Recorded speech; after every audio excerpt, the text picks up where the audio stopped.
Welcome to GK ATA 360. Let's fight for examinations. GK अड्डा 360 में एक बार फिर से आपका स्वागत है। आज आपसे हम बहुत दिनों के बाद मिले हैं। मेरा वीडियो पहले भी बनता था, मैं बोर्ड पे आके मैं आपको पढ़ाया करता था। आपने मेरा अगर पिछला वीडियो देखा होगा, लेकिन उसमें अच्छे रिस्पांस नहीं थे, बहुत समय लगता था और इस तरह का तरीके से मैं नहीं दे पा रहा था। और बिहार में बहुत सारे एग्ज़ाम भी होने वाले हैं। अब मैं आपके सामने डिजिटली मिला हूँ, अच्छे से अब टॉपिक को मैं आपके सामने प्रेजेंट करूंगा। और एक और ख़ास बात है, पहला कि इस बार मैं आपको टॉपिक पढ़ाऊंगा और टॉपिक बताने के बाद उस टॉपिक के रिगार्डिंग हम लोग क्वेश्चन भी सॉल्व करेंगे। जैसे आज मैं आपके लिए टॉपिक लाया हूँ पॉलिटी का प्रीएम्बल, प्रस्तावना। तो पहले प्रस्तावना को समझेंगे और उसके बाद फिर प्रस्तावना से रिगार्डिंग जो भी क्वेश्चन होगा उसको इसी वीडियो में सॉल्व कर लेंगे। चलिए बाकी बातें बाद में कर लेंगे। स्टार्ट करते हैं टॉपिक प्रीएम्बल यानी प्रस्तावना। प्रस्तावना को हम लोग उद्देशिका भी कहते हैं और इसी को इंग्लिश में प्रीएम्बल भी कहते हैं। प्रस्तावना के लिए कुछ अन्य शब्द भी इस्तेमाल किए गए हैं हमारे संविधान में, जैसे प्रस्तावना को कुंजी भी कहते हैं, भूमिका भी कहते हैं और संविधान का परिचय भी कहते हैं। अब आपके पास दिमाग में आता होगा कि आखिर जो प्रीएम्बल का जो कॉन्सेप्ट है किस देश ने अपने संविधान में सबसे पहली बार शामिल किया, तो याद रखेंगे अमेरिका वो कंट्री है, अमेरिका, जिसने सबसे पहली बार प्रीएम्बल को शामिल किया अपने संविधान में। तो ये तो कॉन्सेप्ट क्लियर है कि किस देश ने सबसे पहली बार प्रस्तावना को शामिल किया, तो उस देश का क्या नाम है? अमेरिका। देखिए प्रस्तावना की जो हमारे अब इंडिया की बात कर लेते हैं, भारत की बात कर लेते हैं। तो भारत में जो संविधान में जो हम प्रीएम्बल को देखते हैं, प्रस्तावना को देखते हैं, यह जवाहरलाल नेहरू के विचारधारा पर आधारित है। जब संविधान सभा की जब बैठक होती है 13 दिसंबर को, तो इनके द्वारा प्रीएम्बल जो होता है ना वो पेश किया जाता है और इसे 22 जनवरी को उद्देशिका के रूप में क्या होता है, स्वीकार कर लेते हैं। और यही बाद में जो जवाहरलाल नेहरू के द्वारा जो संविधान सभा में 13 दिसंबर को पेश किया गया, यही बाद में 22 जनवरी को स्वीकार होने के बाद यही उद्देशिका क्या बना? प्रीएम्बल बना। लेकिन एक बहुत ही इंटरेस्टिंग फैक्ट है प्रीएम्बल के बारे में, वह यह कि प्रस्तावना भले हमारे संविधान में सबसे पहले बना, किंतु सबसे अंतिम में कोई अगर टॉपिक जुटा तो वो कौन है? प्रीएम्बल यानी प्रस्तावना। चलिए अगली हम बात कर लेते हैं कि भारत में यह जो प्रीएम्बल है वह किस देश से लिया गया है, प्रस्तावना किस देश से लिया गया है। तो प्रस्तावना हमारे भारत में अमेरिका के संविधान से लिया गया है और इसकी भाषा जो है वो ऑस्ट्रेलिया के संविधान से ली गई है। देखिए ये क्वेश्चन एकदम अलग अलग है। अगर आपसे एग्जाम में पूछे कि भारत में जो कॉन्सेप्ट लिया गया है प्रस्तावना का वह किस देश से लिया गया है, तो आप बोलेंगे अमेरिका से लिया गया है। अब अमेरिका की जो प्रीएम्बल है वो स्टार्ट होती है we the people of United States. उसी तरह भारत का जब आप प्रीएम्बल देखते हैं तो वहीं पे स्टार्टिंग किया we the people of India, यानी हम भारत के लोग।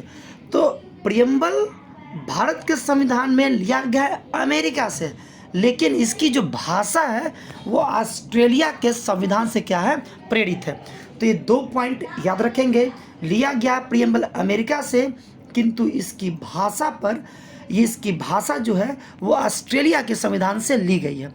अब हम बात कर लेते हैं कि प्रीएम्बल को किसने क्या कहा। जैसे जो भी राजनीतिज्ञ थे, जो भी हमारे संविधान बनाने वाले थे, उनका सबका कुछ ना कुछ मत है प्रस्तावना के बारे में। जैसे सबसे पहले हम बात कर लेते हैं N.A. पाल्कीवाला ने प्रस्तावना को, प्रीएम्बल को क्या कहा, तो इन्होंने इसे संविधान का परिचय पत्र कहा। अगर एग्जाम में पूछे आपसे कि किसने प्रस्तावना को संविधान का परिचय पत्र कहा, तो क्या टिक मारेंगे? N.A. पाल्कीवाला। के मुंशी ने क्या कहा? कन्हैयालाल मानिकलाल मुंशी ने कहा कि प्रीएम्बल हमारे प्रजातांत्रिक गणतंत्र की जन्म कुंडली है। अगला हम बात कर लेते हैं अल्लादी कृष्ण स्वामी अय्यर यानी A.K. अय्यर। इन्होंने प्रस्तावना को कहा यह हमारे होगा, हमारा लिखा हुआ है, यह हमारे दीर्घकालिक सपनों का विचार है। अगला हम बात कर लेते हैं सर अर्नेस्ट बार्कर के बारे में। इन्होंने प्रीएम्बल को कहा कि यह संविधान का कुंजी नोट है। अगली हम बात कर लेते हैं पंडित ठाकुर दास भार्गव। ये बहुत इंपॉर्टेंट है। इन्होंने प्रियम्बल को कहा कि यह संविधान की कुंजी है, या यह संविधान तथा यह संविधान का आभूषण है, तथा यह संविधान का आत्मा है। ये तीनों जो वर्ड है, संविधान की कुंजी है, आभूषण है, आत्मा है, किसने कहा है? पंडित ठाकुरदास भार्गव ने। अगली हम बात कर लेते हैं मोहम्मद हिदायतुल्लाह। मोहम्मद हिदायतुल्लाह ने क्या कहा? इन्होंने कहा कि प्रियम्बल हमारे संविधान की आत्मा है। तो ये कुछ इम्पॉर्टेंट जो स्टेटमेंट थे कि इन्होंने क्या कहा, मैंने यहाँ पर आपके सामने रख दिया। आप इसे ध्यान में रखेंगे, बहुत इंपॉर्टेंट है। एक चीज़ और आप देख रहे होंगे कि प्रियम्बल जो है ना, इसे कहा गया कि यह संविधान की आत्मा है।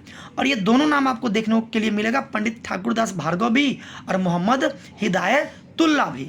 मोहम्मद हिदायतुल्लाह ने प्रियम्बल का जो जिक्र किया है वो अमेरिका की स्वतंत्रता की घोषणा के समान प्रियम्बल को रखा है। खैर चलिए, इतनी बातें हम नहीं करते हैं। अब आपके दिमाग में आता होगा कि प्रियम्बल क्या है। तो देखिए, प्रियम्बल जो है, प्रस्तावना क्या है? तो प्रस्तावना हमारे संविधान का आदर्श है, आत्मा है, एक उद्देश्य है, हमारे संविधान का दृष्टिकोण है। यानी कह सकते हैं कि हम अपने प्रस्तावना को देखकर यह बता सकते हैं कि हमारा संविधान जो है वो कैसा है, वो संविधान किन किन पिलर पे टिका हुआ है। ये सभी बातों का जो कह सकते हैं जो बतलाता है वो किसके द्वारा बताया जाता है? प्रस्तावना के द्वारा। अगली हम बात कर लेते हैं प्रस्तावना को। अगर आपको समझना है तो प्रस्तावना को समझने के लिए हम इसके मूल तत्व में बांटते हैं। प्रस्तावना को समझने के लिए प्रस्तावना को 3 भाग में बांट सकते हैं। पहला अधिकार स्रोत, दूसरा प्रकृति या स्वरूप, तीसरा उद्देश्य। तो हम एक एक करके पढ़ते हैं। सबसे पहले हम बात कर लेते हैं अधिकार स्रोत, कि प्रियम्बल का, प्रस्तावना का अधिकार स्रोत कौन है। तो देखिए, हमारे जैसे आप प्रस्तावना को पढ़ेंगे, स्टार्टिंग ही होता है हम भारत के लोग, यानी हमारे संविधान का जो अधिकार स्रोत है वो कौन है? हम हैं। हम कौन? भारत के लोग। तो अगर आपसे एग्जाम में पूछे कि हमारे संविधान के अधिकार स्रोत कौन है, आप खट से बोल दीजिएगा कौन? हम भारत के लोग। दूसरी हम बात कर लेते हैं प्रकृति की। तो प्राकृतिक स्वरूप या दृष्टिकोण, इसमें 5 शब्द को रखा जा सकता है। वो 5 शब्द कौन कौन है? प्रकृति क्या होता है, स्वरूप क्या होता है, पहले ये समझिए कि हमारा प्रियम्बल देखने में कैसा है, हमारा प्रियम्बल में क्या इसकी खास बातें हैं, प्रियम्बल किस तरह से है। तो यह चीज़ें बतलाती हैं कौन? इसकी स्वरूप या प्रकृति। तो कहा जाता है कि हमारा जो संविधान है, हमारा जो प्रियम्बल में जो डिस्कशन किया गया, कर रहा है क्या? 5 बातें यहाँ पे क्लियर स्पष्ट रूप से लिखी गई है। पहला कि हमारा प्रियम्बल संविधान संपूर्ण प्रभुत्व संपन्न है, समाजवादी है, पंथ निरपेक्ष है, लोकतंत्रात्मक और क्या है? गणराज्य है।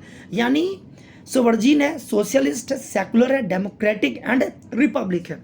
अब इस 5 वर्ड को आपको एकदम क्लियर याद रखना है और एकदम सीरियली मैंने लिखा है। ऐसा नहीं कि समाजवाद को ऊपर रखेंगे और प्रभुत्व संपन्न को नीचे रखेंगे, गणतंत्र को सबसे ऊपर रख देंगे, ऐसा मिस्टेक हो जाएगा। बिल्कुल प्रियम्बल में, प्रस्तावना में बिल्कुल इसी ढंग से लिखा गया है।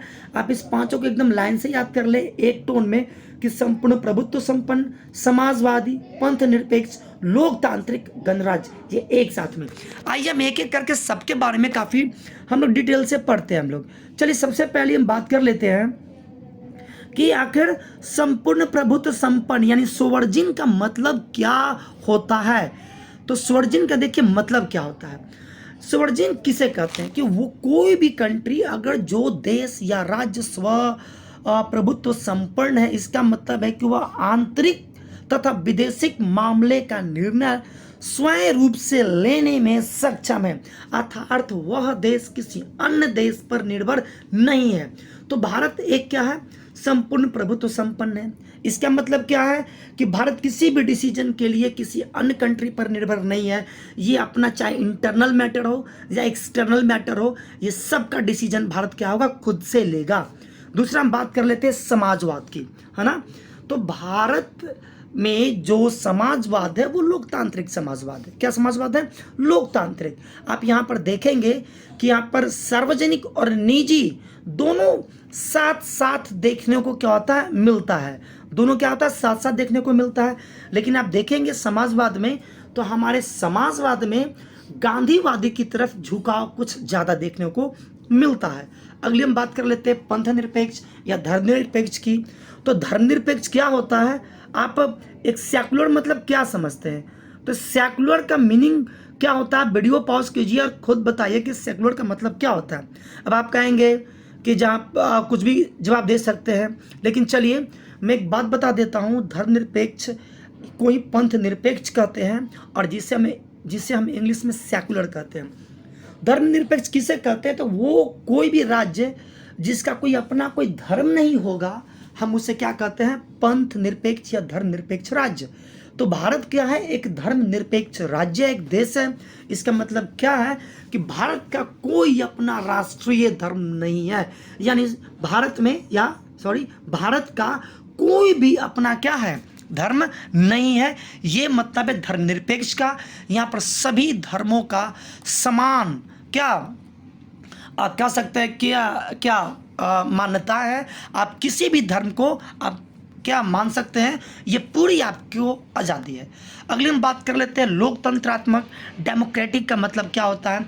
आप वीडियो रोकिए और बताइए मुझे डेमोक्रेटिक का मतलब क्या होता है। 10 सेकंड सोचिए और खुद बताइए डेमोक्रेटिक का मतलब क्या होता है, फिर मैं बतलाता हूँ आपको। वीडियो पॉज करके आप देखिएगा। चलिए मैं बतला देता हूँ डेमोक्रेटिक का मतलब क्या होता है।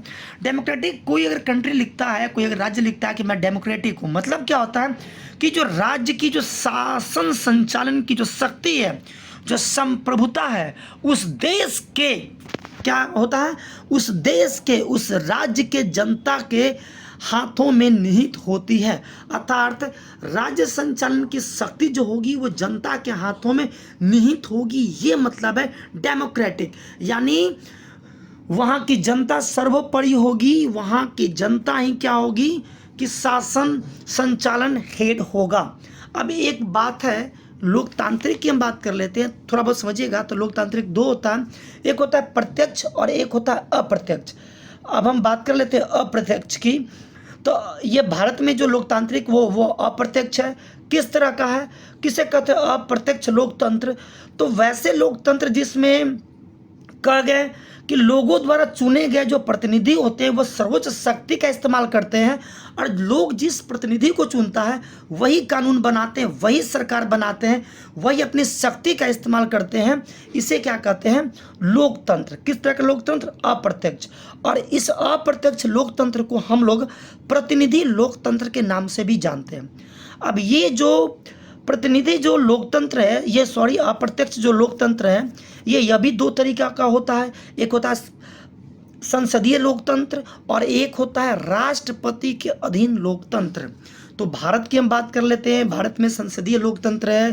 किस तरह का लोकतंत्र है? तो इसे हम पूरा कहेंगे प्रतिनिधि संसदीय लोकतंत्र।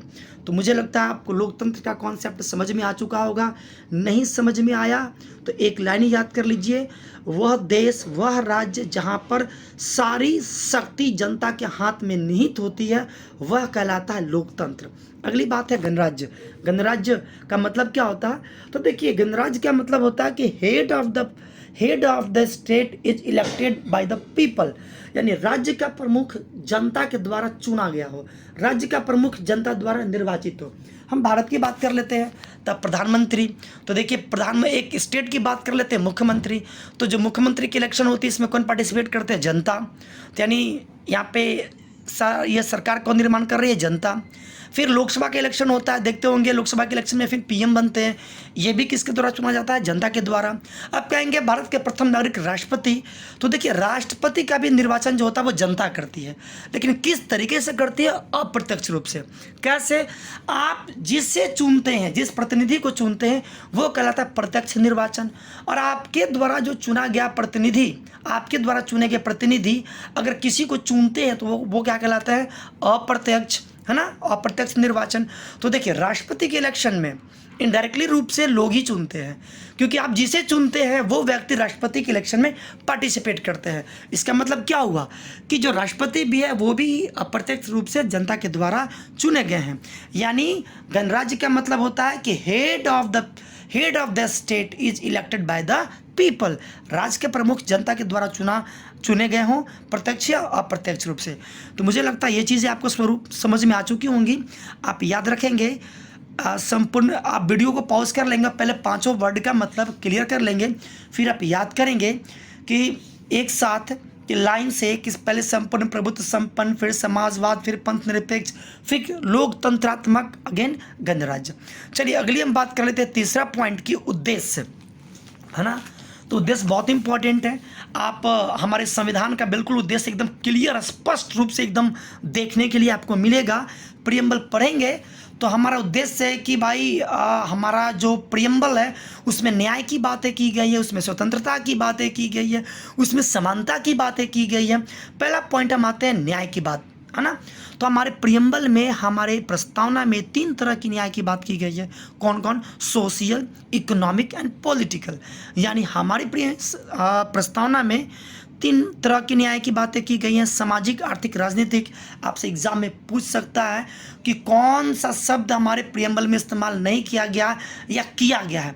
तो न्याय को लेकर 3 तरह की न्याय की बात की गई है, सामाजिक, आर्थिक, राजनीतिक। चलिए अगली बात कर लेते हैं स्वतंत्रता की। तो हमारे प्रस्तावना में 5 तरह की स्वतंत्रता की बात की गई है। पहला विचार की, दूसरा अभिव्यक्ति की, तीसरा विश्वास की, चौथा धर्म और 5वां क्या है? उपासना। तो स्वतंत्रता कितना है, कितने तरह की है? डिस्कशन 5 याद करेंगे, विचार की, अभिव्यक्ति की, विश्वास का, उपासना का, धर्म, ये 5 तरह का क्या है? स्वतंत्रता है। अगर हम बात कर लेते हैं समानता की, तो हमारे संविधान में 2 तरह की समानता की बातें की गई हैं। पहला प्रतिष्ठा का, दूसरा अवसर का। ये बहुत ही VBI है, बहुत इंपॉर्टेंट, आप याद कर लेंगे। फिर से मैं बोल रहा हूँ कि प्रस्तावना में 3 तरह की न्याय की बातें की गई हैं, सामाजिक, आर्थिक, राजनीतिक। स्वतंत्रता 5 तरह की और समानता 2 तरह की। कौन कौन? प्रतिष्ठा और अवसर की। अगला, ये बेसिक चीज़ें थी प्रियम्बल के बारे में जो मैंने आपको बता दिया। अब अगली बात कर लेते हैं कि प्रियम्बल में क्या संशोधन हो सकता है क्या? बेशक प्रियम्बल में सर्वोच्च न्यायालय द्वारा जब निर्णय दिया गया, अंग माना गया, तो इसमें संशोधन किया गया और अब तक एक बार संशोधन हुआ है, 42वां संविधान संशोधन अधिनियम 1976 के द्वारा। और जब 76 में संशोधन किया गया तो इसमें 3 नए शब्द जोड़े गए, समाजवादी, पंथ निरपेक्ष और अखंडता। देखिए बहुत ही इंपॉर्टेंट है, VBI है। ये जो 1976 का जो संविधान संशोधन जो एक्ट है, ये बहुत इंपॉर्टेंट है। आपको ये भी याद रखना चाहिए कि 2 नवंबर 1976 को ये संशोधन को रिगार्डिंग लोकसभा में पेश किया गया, 11 नवंबर 1976 को राज्यसभा में पेश किया गया, 18 दिसंबर 1976 को यह क्या हुआ कि राष्ट्रपति के द्वारा अनुमति दे दी गई और इसकी जो शुरुआत होती है इस संशोधन के तहत जो भी नियम कानून बने वो 3 जनवरी 1977 से शुरुआत होती है। तो ये संशोधन बहुत इंपॉर्टेंट है, हम बाद में बात कर लेंगे। लेकिन इस संशोधन में प्रस्तावना में भी संशोधन कर दिया गया और संशोधन करके 3 नए शब्द, समाजवादी, पंथ निरपेक्ष, अखंडता जोड़े गए। अब आपसे एग्जाम में पूछ सकता है कि बताइए 1970 में प्रस्तावना में कौन से शब्द थे या नहीं थे? तो आप याद रखेंगे 1976 के बाद ही 3 शब्द प्रियम्बल में जोड़े गए। कौन कौन? तो समाजवादी, पंथ निरपेक्ष, अखंडता। क्लियर है? चलिए अगली बात कर लेते हैं। फिर अभी आपने देखा होगा, मैंने अभी आपको बताया कि प्रियम्बल में आपने पढ़ा कि हमारे यहाँ 3 तरह की न्याय की बातें की गई है। अभी मैं उद्देश्य में, है ना, 3 तरह की बात की गई है यहाँ पे न्याय में। वो कौन कौन बातें हैं? तो वो है सामाजिक, आर्थिक, राजनीतिक। तो देखिए ये जो हमारे प्रियम्बल में जो सामाजिक, आर्थिक, राजनीतिक न्याय का जो कॉन्सेप्ट है, यह कॉन्सेप्ट लिया गया है 1917 के रूस की क्रांति से लिया गया है। क्लियर है? एग्जाम में आपसे पूछ सकता है कि बताइए ये जो न्याय के तत्व हैं 3 वर्ड, सामाजिक, आर्थिक, राजनीतिक, कहाँ से लिए गए हैं? तो ये रूस क्रांति 1917 से लिया गया है। अगला एक इम्पॉर्टेंट बातें आती है कि क्या प्रस्तावना संविधान का अंग है? अब इसके रिगार्डिंग हम लोग बात करेंगे। तो देखिए इसके रिगार्डिंग 2-4 कुछ आपको वाद पढ़ना पड़ेगा। सबसे पहला हम बात कर लेते हैं बेरुवारी संघ मामला 1960 की। देखिए बेरुवारी संघ मामला 1960 में सुप्रीम कोर्ट ने क्लियर डिसीजन दिया, कहा कि प्रस्तावना संविधान का अंग नहीं है और इसे न्यायालय में चुनौती भी नहीं दी जा सकती है। तो एक चीज़ तो क्लियर हो गया आपसे कि बेरूवारी संघ मामला में क्या डिसीजन आया। डिसीजन यह आया कि कोर्ट ने, न्यायालय ने क्लियर मना कर दिया कि प्रस्तावना संविधान का अंग नहीं है और इसे न्यायालय में चुनौती नहीं दी जा सकती है। एक और बात आप याद करेंगे, इसके बाद एक और मैटर आया था, वो काफ़ी हाईलाइटेड वो पॉइंट बना, सज्जन सिंह बनाम राजस्थान राज्य 1964 में। इसमें जब यह प्रस्तावना की बातें उठती है, चूँकि मैंने यहाँ पर डिस्कस नहीं लिखा है मैंने, फिर भी आप पेन कॉपी में लिख ले कि सज्जन सिंह बनाम राजस्थान राज्य 1964 में सुप्रीम कोर्ट ने इस प्रियम्बल के रिगार्डिंग कहा कि पहले तो कहा कि ये अंग नहीं है, लेकिन इस बार सज्जन सिंह मामले में सुप्रीम कोर्ट ने कहा कि पहले जो भी टॉपिक, जो भी प्रियम्बल की जो बातें की गई उसे हटाकर और फिर से एक बार ध्यान आकर्षित करने की जरूरत है। यह न्यायालय ने कब कहा? सज्जन सिंह बनाम राजस्थान राज्य 1964 में। अगला केस बहुत इंपॉर्टेंट आता है, वो केस है गोलकनाथ बनाम पंजाब राज्य 1967 में। इसमें क्या डिसीजन दिया गया? तो इसमें अंग तो नहीं माना, न्यायालय के द्वारा अंग नहीं माना गया, लेकिन बोला गया कि प्रियम्बल यह हमारे संविधान की मूल आत्मा है और साथ ही साथ यह अपरिवर्तनीय है, अर्थात इसमें किसी भी प्रकार का कोई परिवर्तन नहीं किया जा सकता है, प्रस्तावना में कोई चेंजिंग नहीं हो सकती है, लेकिन इसमें माना कि यह संविधान का क्या है? मूल आत्मा है। अगला बहुत इंपॉर्टेंट, सभी लोग जानते होंगे, केशवानंद भारती बनाम केरल राज्य 1973 का मैटर। इस वाद ने पूरे संविधान, पूरे मतलब कह सकते हैं कि अब तक के जो भी वाद रहे उसमें सबसे हाईलाइटेड रहा, क्योंकि यह 13 जजों का बेंच इसने इस केशवानंद भारती मैटर की सुनवाई कर रहे थे और इसमें फाइनली सुप्रीम कोर्ट ने डिसीजन दिया। क्या डिसीजन दिया? कि संविधान का अंग है।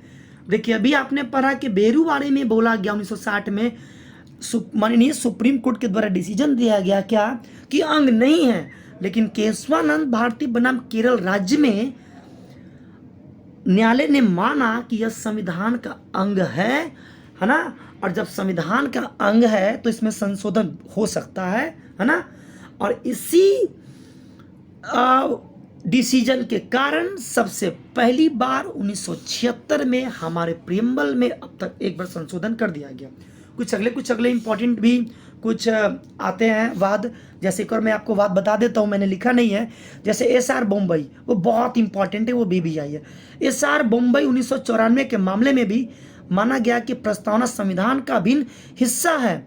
और एक और वाद LIC ऑफ इंडिया मामला 1995 में भी न्यायालय के द्वारा कहा गया कि प्रस्तावना संविधान का आंतरिक हिस्सा, अभिन्न हिस्सा है। अब क्या है प्रेजेंट सिनारियो? तो प्रेजेंट सिनारियो यह है कि प्रियम्बल संविधान का अंग है। जब कभी भी अगर सुप्रीम कोर्ट ने बाद में ये निर्णय में दिया कि जहाँ भी संविधान की भाषा अगर अस्पष्ट है, ऐसे केसेस में प्रियम्बल का मदद लिया जा सकता है किसी भी चीज़ को स्पष्ट रूप से समझने के लिए। तो मैंने आपको जो बात बताई है बहुत इंपॉर्टेंट है। इसमें से ये बहुत इंपॉर्टेंट बात है बेरूवारी संघ मामला। इसमें स्पष्ट रूप से कह दिया गया कि संविधान का अंग नहीं है, लेकिन केशवानंद भारती वाद में इससे प्रियम्बल को संविधान का अंग माना गया। LIC ऑफ इंडिया में भी माना गया। 1994 में SR बम्बई मामले में भी संविधान का अंग माना गया। अब एक बात आता है important point related to preamble, कि क्या संविधान में संशोधन हो सकता है क्या? तो हाँ, प्रियम्बल में संशोधन हो सकता है। अब तक एक बार हुआ भी है, एक बार 1976 में। दूसरी इंपॉर्टेंट बात, ये बहुत इंपॉर्टेंट बात है, आप इसे याद रखेंगे। दूसरी बात है कि इसकी जो प्रकृति है वो न्याय योग्य यानी जस्टिकेबल नहीं है। तीसरी बात है कि प्रियम्बल हमारे संविधान के विशिष्ट प्रावधानों को ओवरराइड यानी रद्द नहीं कर सकता। और एक और खास बात मैंने भी आपको बताया कि जहां संविधान की भाषा स्पष्ट नहीं है वहां प्रियम्बल का मदद लिया जा सकता है समझने के लिए। अब जो भी बातें थी प्रियम्बल के बारे में मैंने आपको बता दिया। आप किसी भी बुक को उठाएंगे, अगर आपने इस वीडियो को अच्छे से पढ़ा है तो मैं गारंटी लेता हूँ आपसे एक भी क्वेश्चन नहीं छूटेगा। फिर भी मैंने आपके लिए कुछ क्वेश्चन लाया इसी से रिगार्डिंग, जो मैंने आपको प्रीएम्बल पढ़ाया इसी से रिगार्डिंग मैंने क्वेश्चन लाया है। चलिए तेजी में 21 क्वेश्चन मैंने आपके लिए लाया है और आप सॉल्व करेंगे। मैं आपको हर क्वेश्चन पे मैं आपको 10 सेकंड का समय दूंगा। मैं तो तेज़ी में बताऊंगा, लेकिन आप वीडियो को पॉज करेंगे, रोकेंगे और 10 सेकंड सोचने के बाद आप आंसर देंगे। चलिए पहला क्वेश्चन है कि भारतीय संविधान के किस भाग में उसकी आत्मा की संज्ञा प्रदान की गई, यानी किसे आत्मा कहा गया है संविधान का? ए प्रस्तावना, बी मौलिक अधिकार, सी राज्य के नीति निर्देशक तत्व और डी संविधान के सभी अनुच्छेद। देखिए ये उत्तर प्रदेश में यूपी के एग्जाम में क्वेश्चन पूछा गया था और इसका आंसर होगा प्रस्तावना।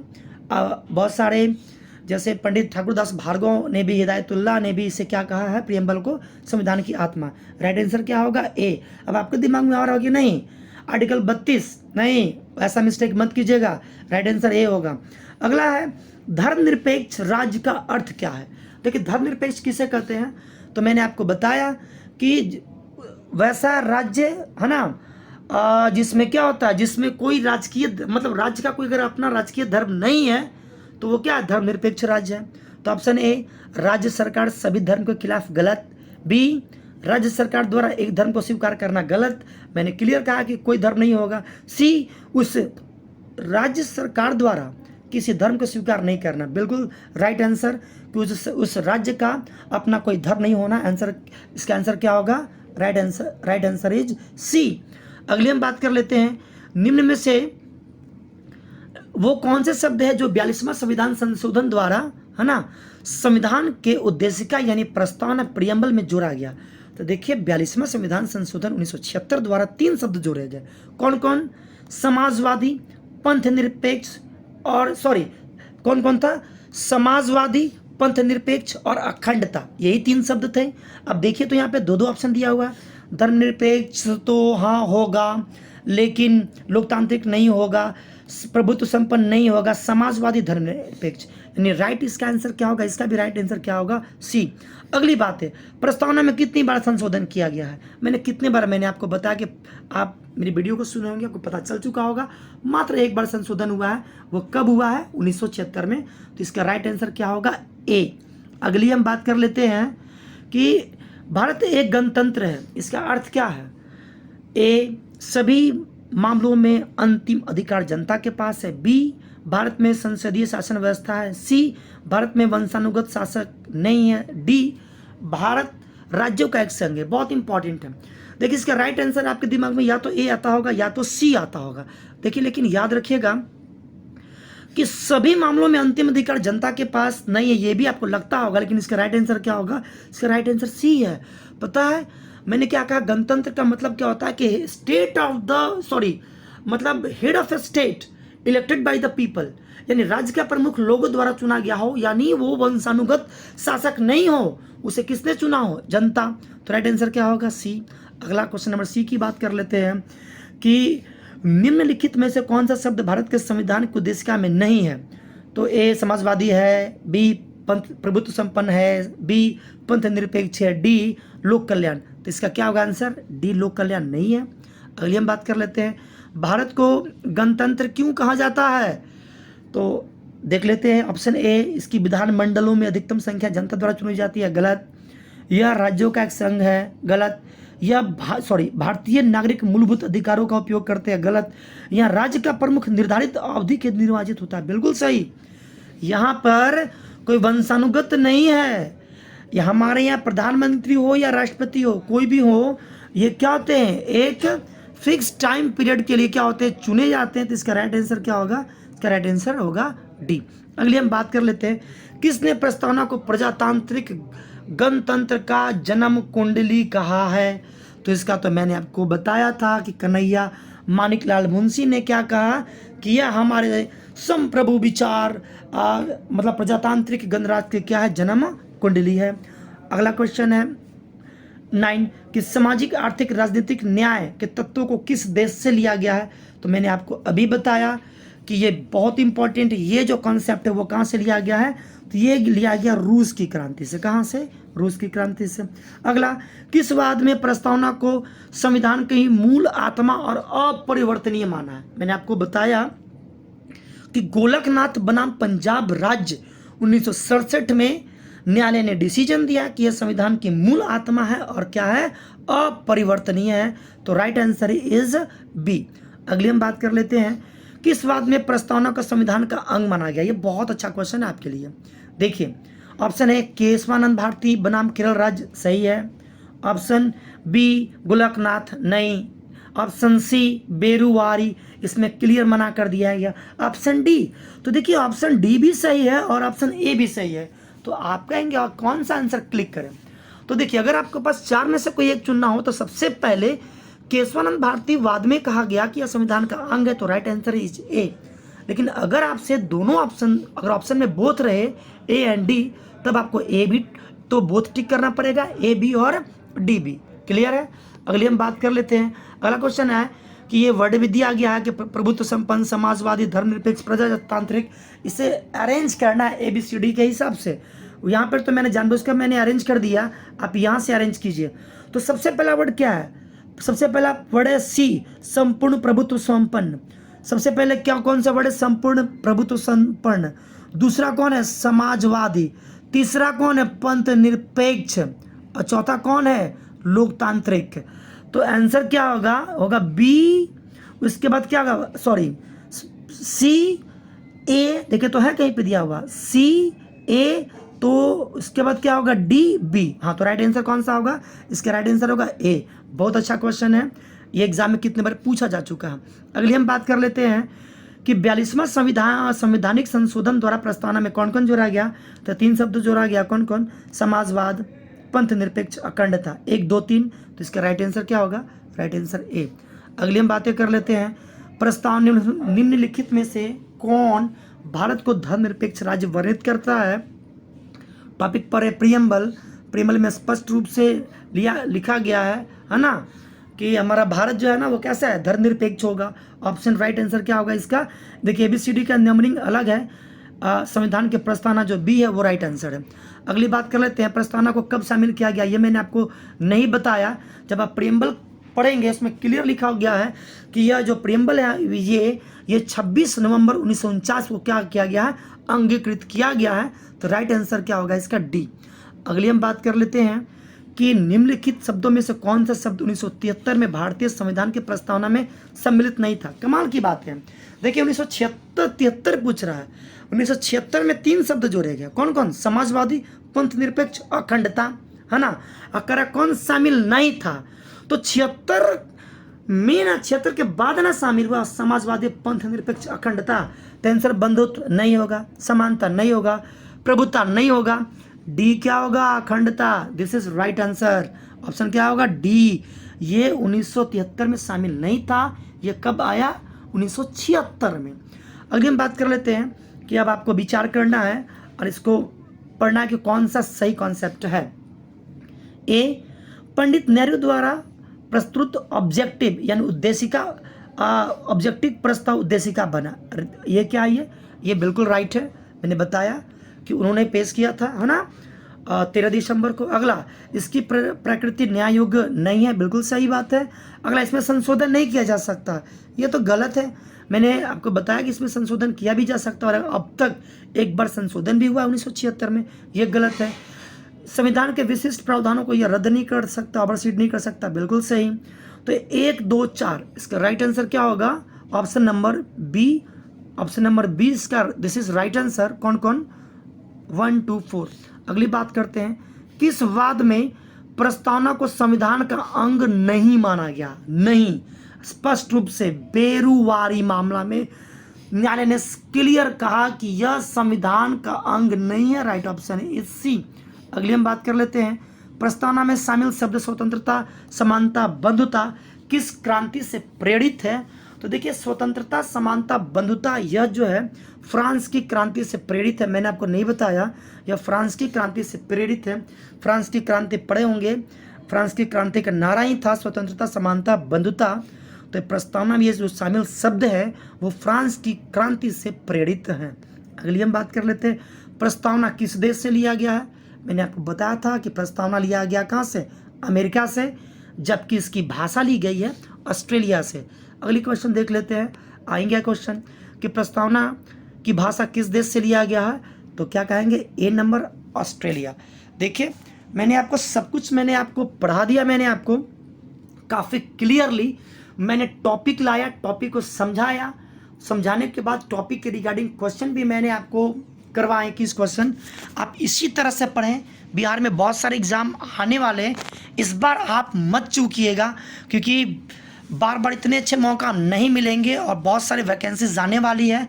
एग्ज़ाम होने वाला भी है बीएसएससी की, सीजीएल की बहानी आने वाली है, बिहार दरोगा की आने वाली है, बिहार पुलिस की एग्ज़ाम चल रही है। तो आप एक बार अच्छे से पढ़ें और इतने अच्छे से पढ़ें कि फिर कभी दोबारा आपको पढ़ने की ज़रूरत ना पड़े। तो मैंने आपको सब्जेक्टिव भी पढ़ाया, उससे रिगार्डिंग क्वेश्चन भी दिए। अगर वीडियो अच्छा लगता है तो लाइक कीजिए, सब्सक्राइब कीजिए, शेयर कीजिए। और कल से मैं आपके लिए दो बार मैं वीडियो लाऊंगा, एक करंट अफेयर की टॉपिक और एक ऐसे भी लाऊंगा। और कोशिश करूंगा कि वीडियो एक दिन में 3 आए, एक मिसलेनियस क्वेश्चन, एक पार्टिकुलर टॉपिक और एक करंट अफेयर की। चलिए वीडियो अच्छा लगा तो लाइक कीजिए, सब्सक्राइब कीजिए, जितना अधिक से अधिक हो इसे शेयर कर लीजिए। चलिए मिलते हैं अगले वीडियो में, तब तक के लिए गुड बाय।